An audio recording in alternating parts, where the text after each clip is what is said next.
Une nouvelle méthode d'investigation du corps humain a été inventée, la miniaturisation. Grâce à elle, l'équipe de savants réunis autour du capitaine Nemo a déjà pu sauver une jeune femme. Ils entament aujourd'hui une nouvelle plongée. Que vont-ils bien pouvoir découvrir? Où sommes-nous, capitaine? Dans le pancréas. Vous voyez cet îlot de cellules? Oui, qu'est-ce que c'est? C'est un îlot de Langerhans, du nom du biologiste qui les a découverts. Ces îlots ne représentent que quelques millimètres, mais ont une importance essentielle.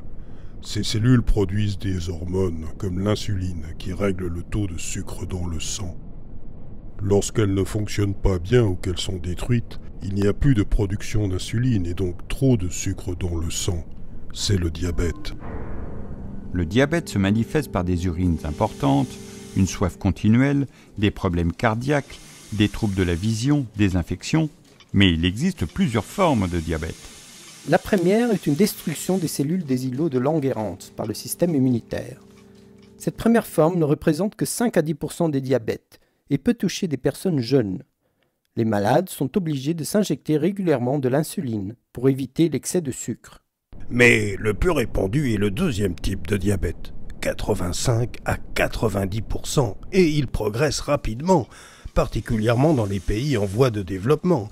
Ce diabète concerne surtout des personnes plus âgées.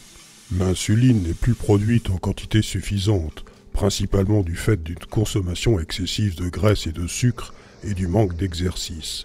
C'est devenu une des principales causes de mortalité.